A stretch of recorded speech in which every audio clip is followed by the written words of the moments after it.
Warren here.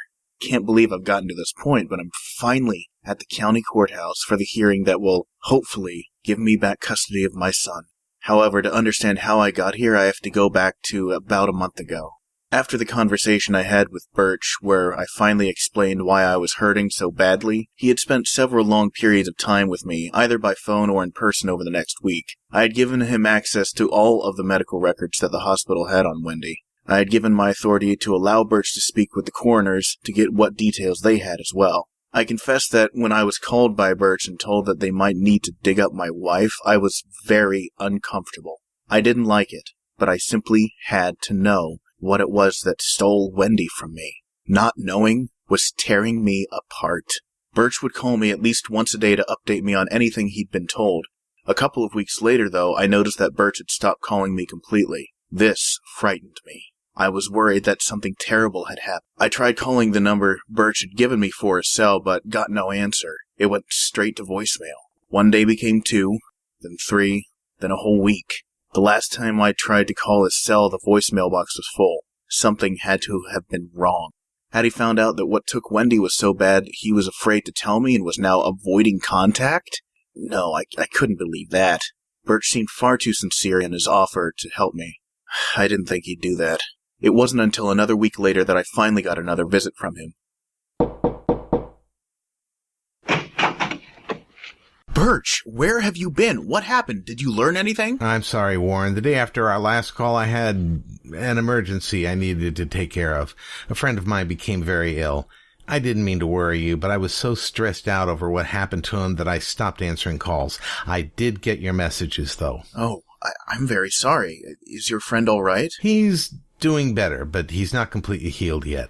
That will take time. I'll say a prayer for him, Birch. A prayer? I had no idea you were at all religious, Warren. Anyway, may I come in? I need to tell you what information I did learn about Wendy. Please do. Thank you. I think it best you have a seat. What I'm going to tell you is going to be hard to take. Oh, no. I received a message on my cell dated about a week ago. The doctors managed to discover the medical condition your wife had, which led to her death. Medical condition? So it wasn't just headaches? I'm afraid not, though they did contribute to the issue. Warren, do you know what hydrocephalus is? No. Do you know what epilepsy is? Oh, God. Oh, God, no. Your wife had a medical condition known as hydrocephalus, which means water on the brain. Basically, an excess of fluid built up in her skull, which caused unwanted pressure to build up around the brain. That pressure was causing her to have the headaches you saw, which then progressed into seizures. Warren, I'm sorry. No. Wendy. I'm sorry. I'm so sorry. I didn't know. I didn't know. Please forgive me. It isn't your fault. I should have gotten her better care. God, I thought she was just having migraines.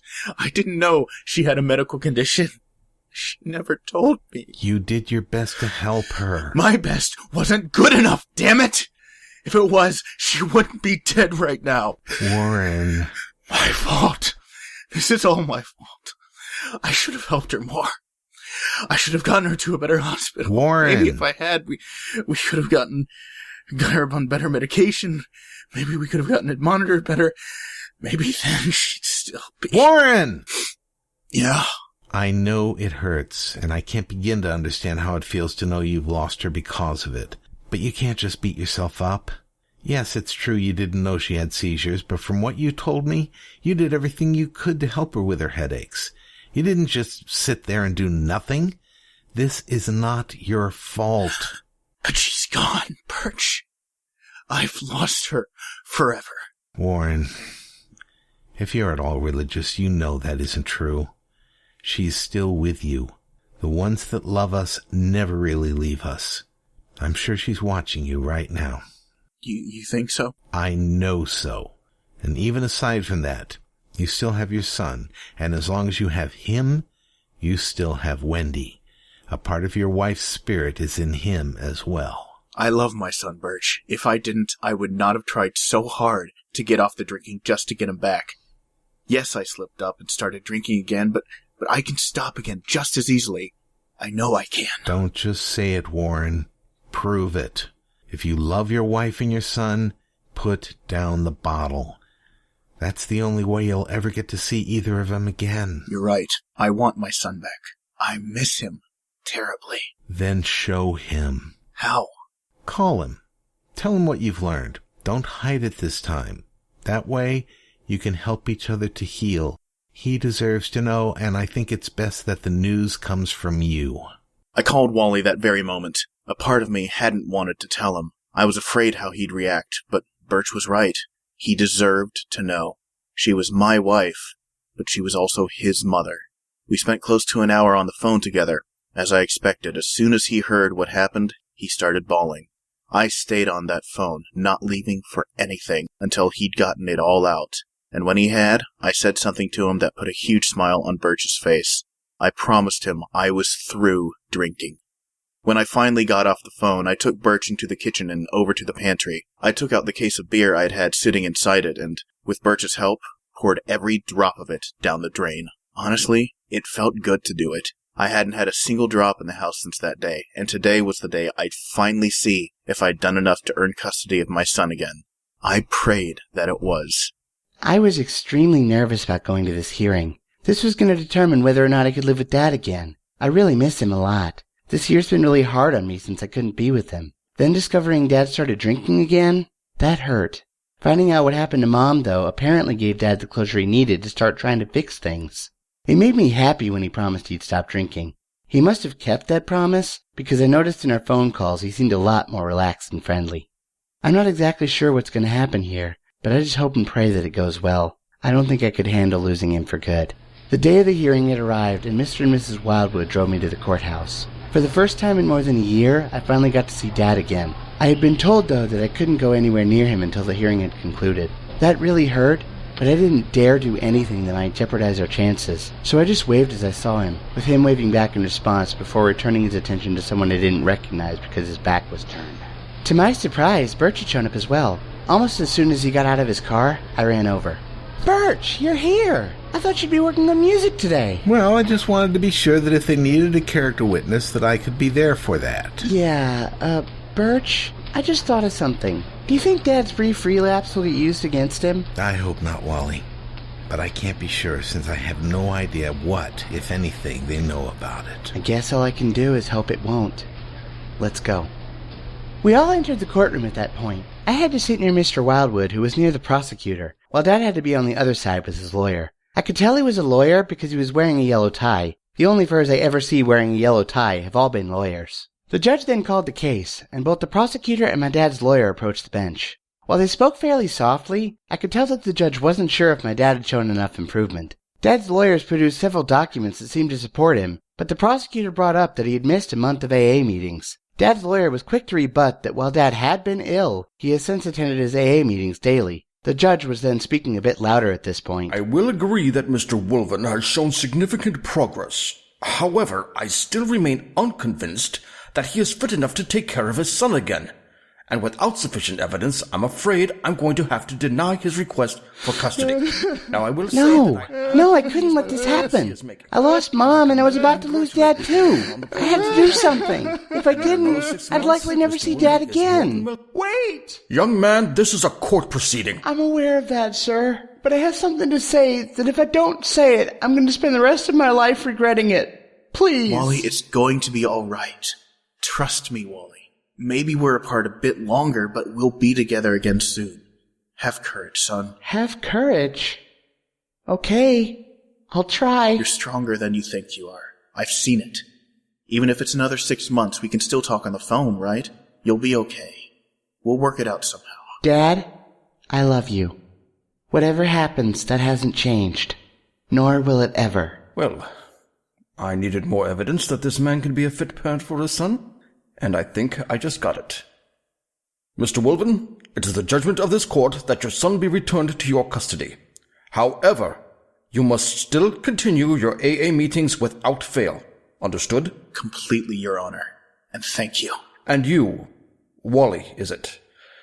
You need to learn a bit more about courtroom etiquette, but I'll let your father teach you that. And you let your worker know if he ever does anything bad again. All right? Yes, sir. And I also wish to apologize for my outburst. I hadn't meant to cause such a disruption, Your Honor. Very well. I will have the papers drawn up and delivered to your caseworker and your attorney this afternoon. One last thing, Mr. Wolven. Go hug your son.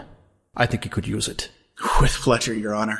Court is in recess. I couldn't believe it. We were a family again. I waited for the judge to dismiss the case. Then I actually saw him smile, something he'd not done the entire time we were there. Dad! Whoa. Take it easy, Wally. It's okay. I know, Dad. I was just really afraid.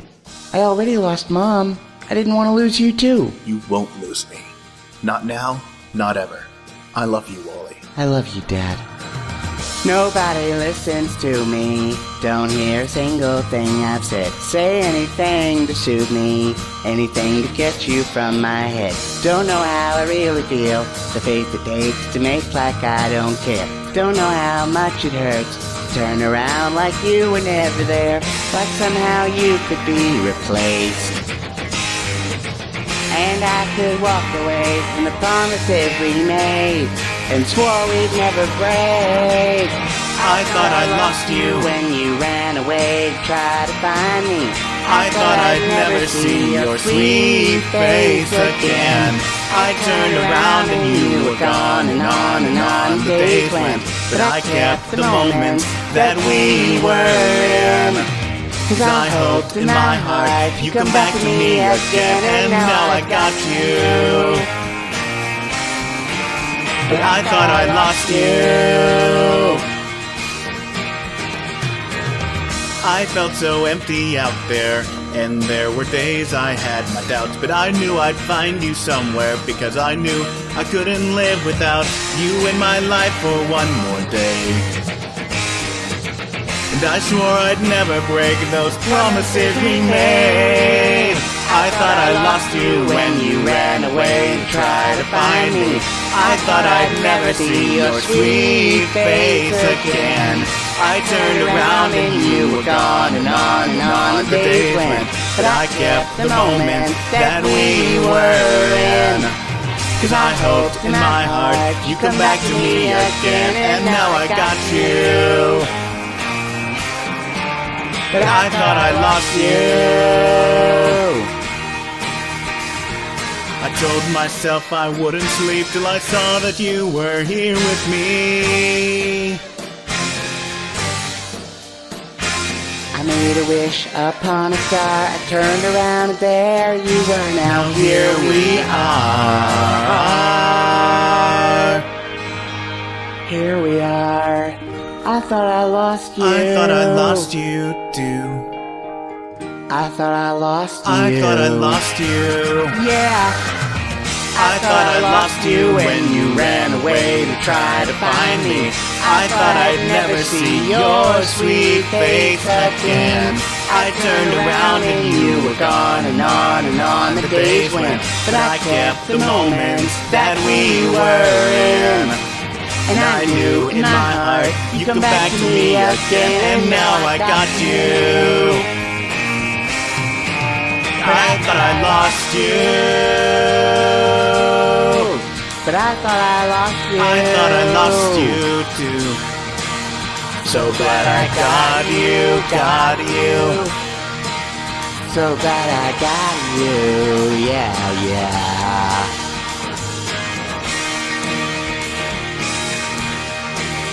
I thought I lost you. I thought I lost you too.